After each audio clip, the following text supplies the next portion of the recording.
ഹൃദയാഘാതം ലോകത്ത് സംഭവിക്കുന്നവയിൽ 20% ഇന്ത്യയിലെന്ന് പഠന റിപ്പോർട്ട്.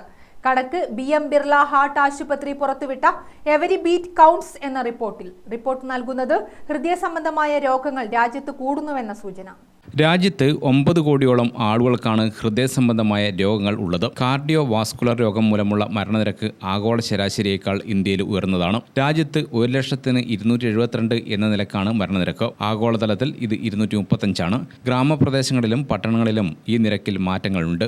പട്ടണത്തിൽ ഇത് 450ഉം ഗ്രാമപ്രദേശത്ത് ഇത് 200ഉമാണ്. ശരീരത്തിൽ കൊഴുപ്പ് കൂടുതലായി അടിയുന്നത് ഹൃദയ സംബന്ധമായ രോഗങ്ങൾ ബാധിക്കുന്നതിനുള്ള പ്രധാന കാരണമാണ്. ഇന്ത്യയിലുണ്ടാകുന്ന 24.5% മരണങ്ങളുടെ പ്രധാന കാരണം കാർഡിയോ വാസ്കുലർ രോഗങ്ങളാണ്. അതേസമയം പശ്ചിമ ബംഗാളിലും പഞ്ചാബിലും ഇത് 35%. രാജ്യത്ത് 2.5 ലക്ഷം ഇന്ത്യക്കാർക്ക് ഒരു കാർഡിയോളജിസ്റ്റ് എന്ന നിലയിലാണുള്ളത്. അതേസമയം അമേരിക്കയിൽ ഇത് 7,300 പേർക്ക് ഒരു കാർഡിയോളജിസ്റ്റ് എന്ന നിലയിലാണ്. യുവാക്കളെയും ഹൃദയ സംബന്ധമായ രോഗങ്ങൾ കൂടുതലായി ബാധിക്കുന്നു. ഇന്ത്യയിലുണ്ടാകുന്ന 10% ശിശു മരണനിരക്കും ഹൃദയ സംബന്ധമായ അസുഖങ്ങളെ തുടർന്നാണെന്നും പഠനം പറയുന്നു. News desk Gramika news.